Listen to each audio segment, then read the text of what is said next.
साल बीतते गए, सूर्यगढ़ फिर से खुशहाल बन गया। खेत लहलहाने लगे, नदियां बहने लगी और लोग सुख से रहने लगे। बहुत समय पहले की बात है। सूर्यगढ़ राज्य नाम का एक विशाल और समृद्ध राज्य था।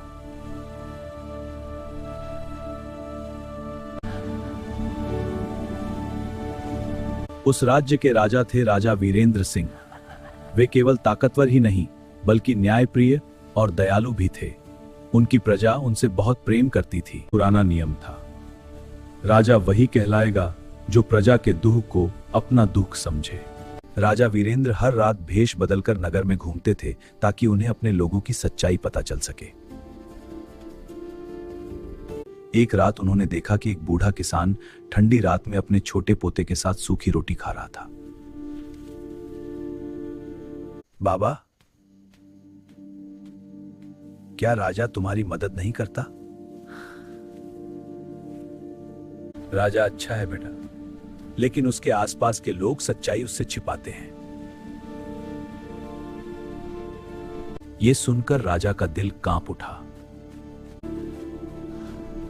राजा के दरबार में मंत्री भैरव नाम का एक मंत्री था। महाराज, आपकी आज्ञा का पालन करना मेरा कर्तव्य है। हाँ, बाहर से वह बहुत वफादार था, लेकिन अंदर से बेहद लालची था। यह अनाज मेरा है, इसे गोदाम में ले चलो, जल्दी करो और लाओ। अब यह सब मेरा है। प्रजा डर के कारण कुछ कह नहीं पाती थी। मंत्री की कुटिल नजरों ने सबको सन्न कर दिया था। वे खामोश थे अपनी जान बचाने के लिए। गांवों में भूख और महल के गोदाम अनाज से भरे हैं। यह मंत्री की गद्दारी है, मैं इसे बर्दाश्त नहीं करूंगा। राजा ने तुरंत मंत्री को दंड नहीं दिया। वे जानना चाहते थे कि उनकी प्रजा कितनी सच्ची और एकजुट है। उन्होंने पूरे राज्य में घोषणा करवाई, 3 दिन बाद महल के सामने एक बड़ा तालाब बनाया जाएगा। हर घर से 1 घड़ा दूध डालना अनिवार्य है। 3 दिन बाद जब राजा ने तालाब देखा तो पूरा तालाब पानी से भरा था। जब हर व्यक्ति सोचता है कि मेरी छोटी बेईमानी से क्या होगा, तभी पूरे राज्य की ईमानदारी खत्म हो जाती है। महाराज, हमसे बहुत बड़ी भूल हो गई। प्रजा अपनी गलती का एहसास हुआ। हाँ महाराज, हम रो रहे हैं। उठो, मैं तुम्हारी क्षमा मांगने की भावना। महीनों बाद राज्य में भयंकर सूखा पड़ा। नदियां सूख गईं, खेत बर्बाद हो गए, लोग भूख से तड़पने लगे।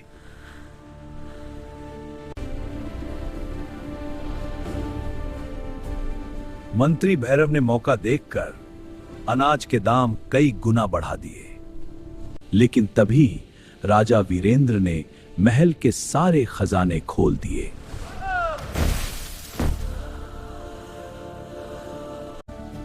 राजा का सोना तभी काम का है जब उसकी प्रजा भूखी न सोए। गांव वालों, यह अनाज मैं मुफ्त में बांट रहा हूं, सब लोग लें। हाँ, अब हम खा सकेंगे। हाँ, मुस्कुराओ बच्चों, खुश रहो। महाराज, आपने हमें बचाया है, अब आप भी खाइए।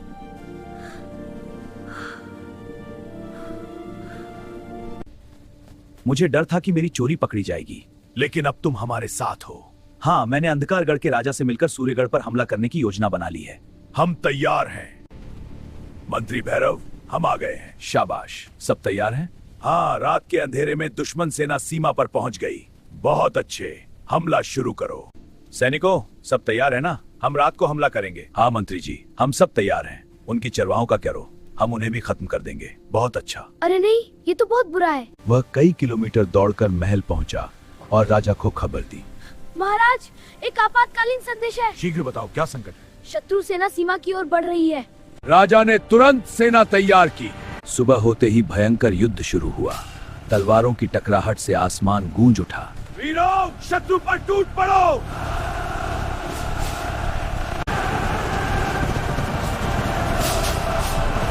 शत्रु को परास्त करो। वीरेंद्र सेना, शत्रु पीछे हट रहा है। किसान, लोहार, चरवाहे सब अपने राजा के लिए मैदान में उतर आए। हम अपनी धरती के लिए लड़ेंगे। तो चलो शत्रु का सामना करें। हट जा बूढ़े, कहाँ भागा जा रहा है मंत्री भैरव? तेरे बस की नहीं है मुझे रोकना। तभी मंत्री भैरव भागेगा, भाग नहीं रुकूंगा। अब दिखाकर मैं नहीं रुकूंगा। जो अपनी प्रजा से धोखा करे उसे इस धरती पर रहने का अधिकार नहीं। भैरव पकड़ा गया। युद्ध के अंत में सूर्यगढ़ की विजय हुई। हमारी जीत हुई, अब शांति है। धन्यवाद मेरे वीर सैनिकों और प्रजाजनों। युद्ध के अंत में सूर्यगढ़ की विजय हुई। भैरव को दरबार में बुलाओ। भैरव, सब सोच रहे थे कि उसे मृत्यु दंड मिलेगा,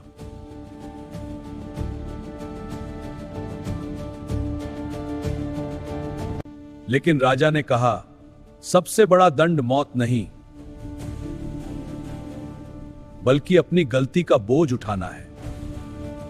भैरव, तेरी सारी संपत्ति गरीबों में बांट दी जाएगी। महाराज कृपा, तुझे आजीवन जनता की सेवा करनी होगी। यह हमारा अंतिम आदेश है। जो आज्ञा महाराज। मंत्री भैरव, तुम्हारी चालाकी उजागर हो चुकी है। महाराज, सत्य हमेशा जीत है। साल बीतते गए। सूर्यगढ़ फिर से खुशहाल बन गया। खेत लहलहाने लगे, नदियां बहने लगी और लोग सुख से रहने लगे।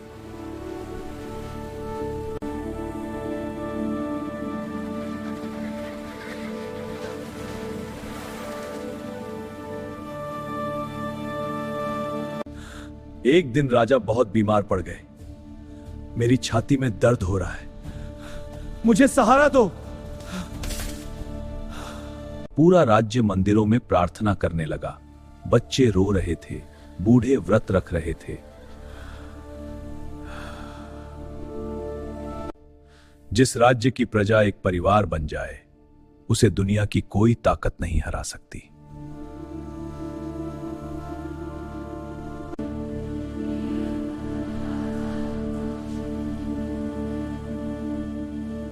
मैं स्वस्थ हो गया हूं। कुछ दिनों बाद राजा स्वस्थ हो गए। उस दिन पूरे राज्य में दीप जलाए गए, लोग नाचने लगे, हर गली में उत्सव मनाया गया और राजा वीरेंद्र सिंह महल की बालकनी से मुस्कुराए।